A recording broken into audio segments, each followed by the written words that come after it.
The police thought the case was closed until a single, hidden folder buried deep inside the murderer's South Google Drive revealed something far more chilling than the crime itself. What they found didn't just reopen the investigation, it changed everything.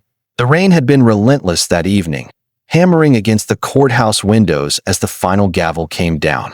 Daniel Mercer sat motionless in the defendant's chair, his eyes fixed on a spot somewhere beyond the judge's bench, as if the sentence being read wasn't meant for him. Life in prison without parole. The crowd in the gallery murmured, a mixture of relief and grim satisfaction. For the small, tight-knit community that had been living in fear for months, this was the end they'd been waiting for. The nightmare was finally over. At least, that's what everyone thought. The arrest had unfolded like something out of a crime drama. 2 weeks earlier, SWAT officers had stormed Mercer's small rented home at 3:15 a.m., their flashlights slicing through the darkness. Inside, they'd found the scene exactly as they had feared. Evidence of a violent struggle, blood traces that matched the victim, and, most damning of all, the murder weapon hidden beneath a loose floorboard in Mercer's bedroom. He didn't resist. He didn't even ask why they were there. Instead, he simply raised his hands and muttered, "I guess it's over." The confession came within hours of his arrest, calm and methodical, as though he'd been rehearsing it for weeks. The public latched onto the story immediately. News vans lined the streets outside the courthouse, reporters jostling for the best angle as Mercer was led in and out in handcuffs. Every detail of the case seemed to fit neatly into place. His motive was clear, the forensics irrefutable, and the timeline matched eyewitness accounts down to the minute. In the eyes of the media, the prosecution, and the victims' families, there was nothing left to investigate. A monster had been caught, and justice had been served. But for Detective Elena Vargas, something about the case felt too clean. In her experience, murder investigations rarely tied themselves into such neat little bows. Mercer's confession was comprehensive, almost rehearsed, but it lacked something, a raw edge, a sense of unpredictability.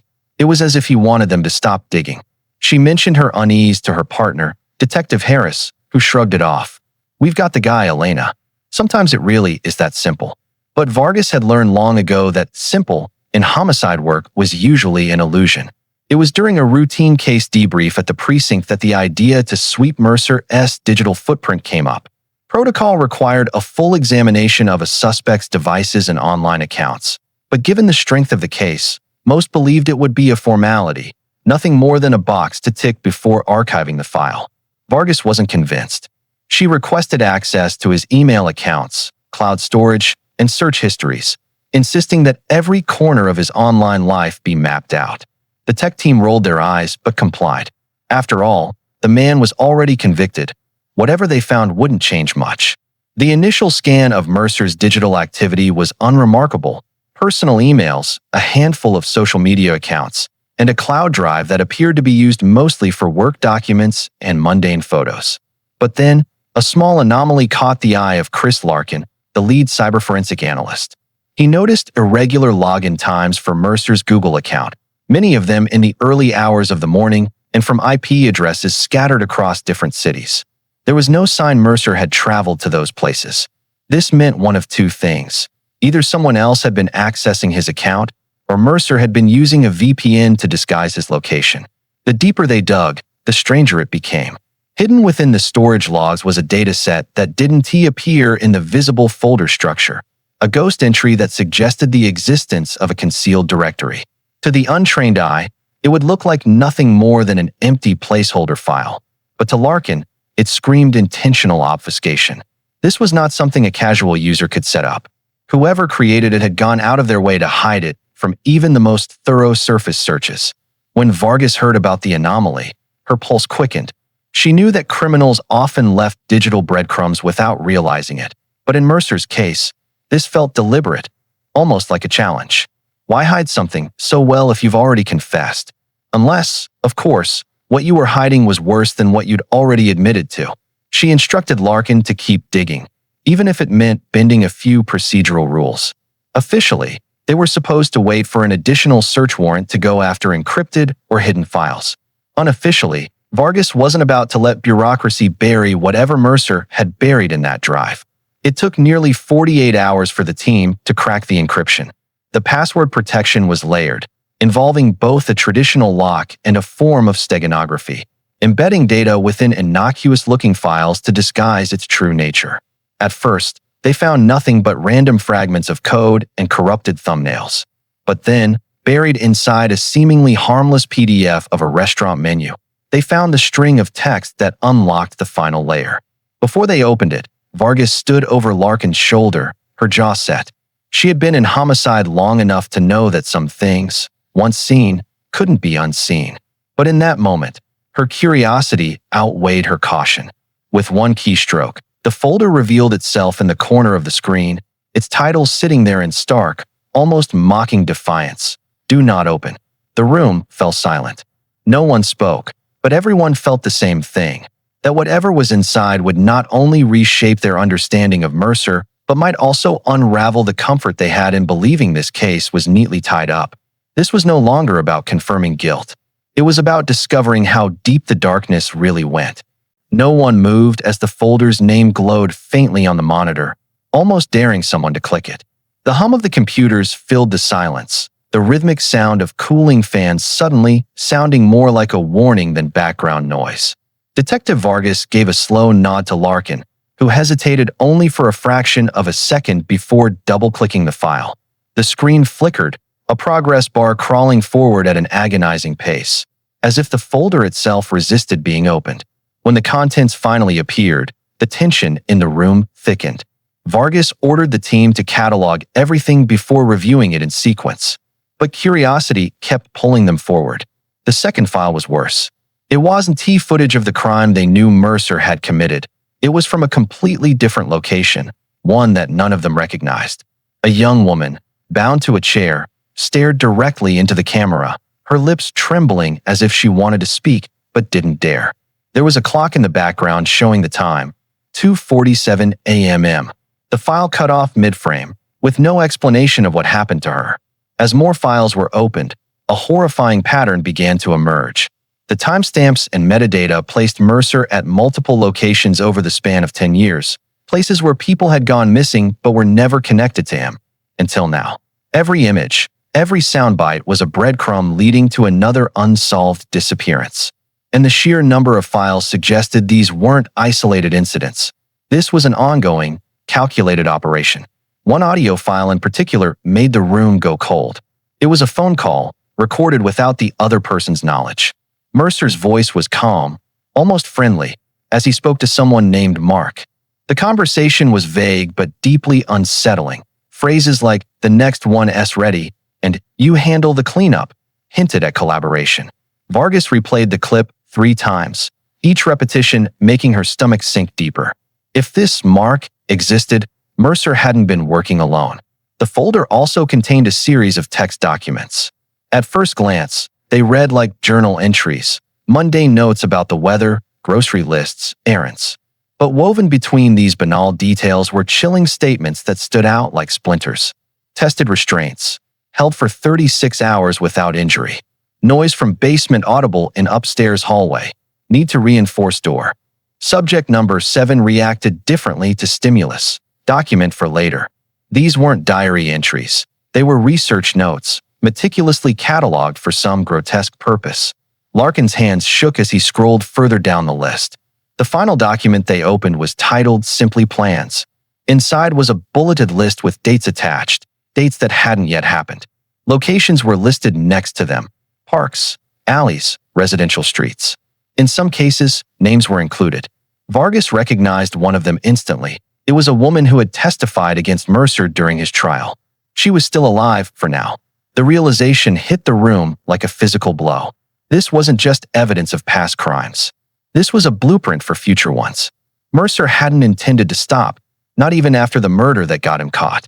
If anything, it seemed that the crime for which he was convicted had been sloppy, a deviation from his usual meticulous planning. Almost as if he'd wanted to be caught. Vargas couldn't shake the thought. If he had truly wanted to end his spree, why keep the files? Why risk their discovery? Unless the discovery itself was part of the plan. The decision was made to seal the room and restrict access to the folder to only the lead investigators. The contents were too disturbing, too damning, to risk leaking to the public. Still, Word began to spread quietly among certain corners of the department, and with it came the whispers. Some officers believed Mercer had planted the folder knowing they would find it, that he wanted to taunt them, to prove that even locked away, he was still in control. Others thought the files were insurance, evidence implicating someone else, a partner who was still free. But for Vargas, the implications were more personal. She thought back to the clean confession, the lack of struggle during the arrest, the flat, almost satisfied tone in Mercer's voice when he said, "I guess it's over." What if, for him, this was never over?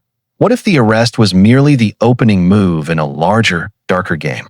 The folder wasn't just a record of horrors past. It was a living, breathing threat to people who didn't even know they were in danger.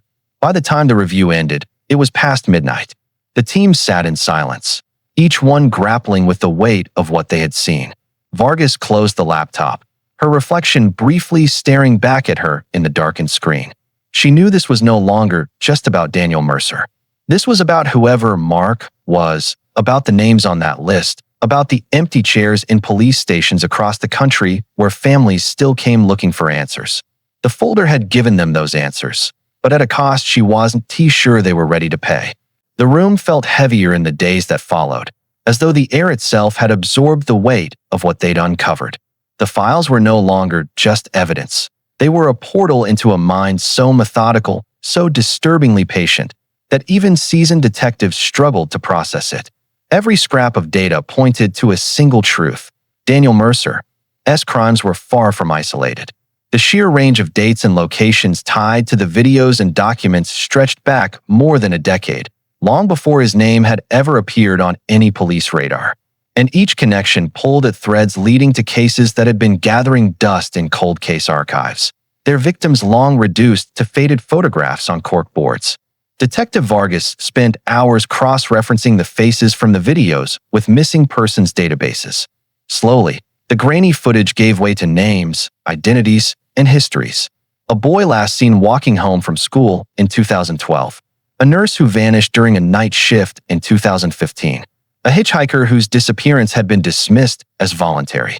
Mercer's folders stitched them all together in a tapestry of precision and cruelty, each victim meticulously documented before they were erased from their worlds. And this was only the fraction they'd been able to identify.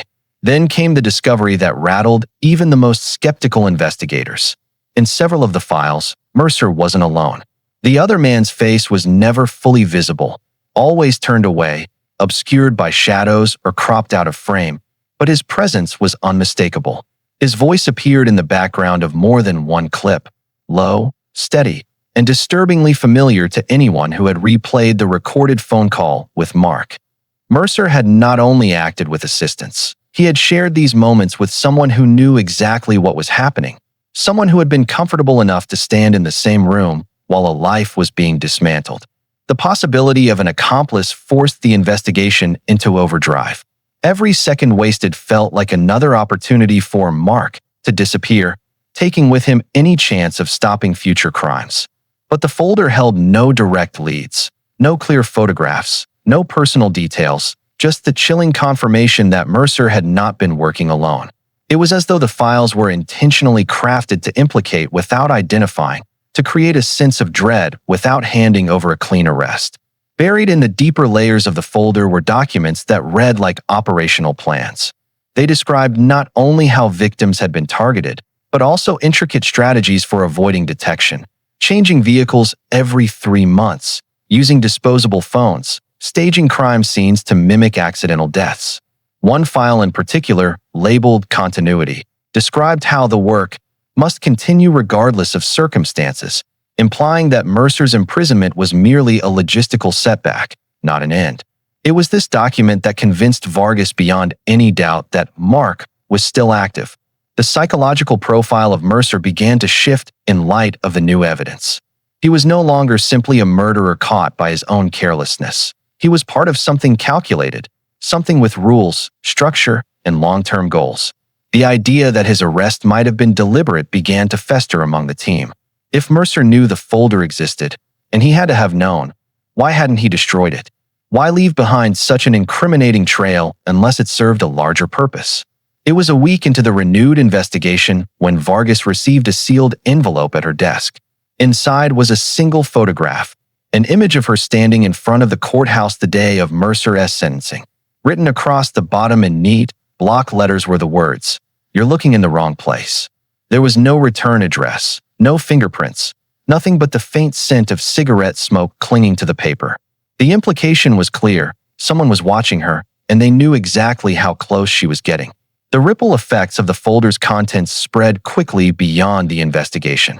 Families who had long stopped expecting answers suddenly found themselves back in the spotlight. Their grief reopened under the harsh glare of possibility. Some clung to hope that their loved ones might still be alive. Others, seeing the footage, were forced to confront a finality they had been spared until now. News of a potential accomplice began to leak despite the department's efforts, and soon speculation was running wild. Talk shows debated whether Mercer had been part of a cult, an underground network, or something even more elusive. Inside the precinct, the pressure mounted. Vargas found herself waking in the middle of the night, replaying the videos in her mind, the voices, the shadows. The knowledge that Mark was out there, possibly already planning his next move, gnawed at her like an itch she couldn't scratch. And there was one question she couldn't stop asking. If Mercer had truly wanted to be caught, then what exactly had he set in motion by letting them find that folder? The last file they reviewed was a short video, barely 30 seconds long.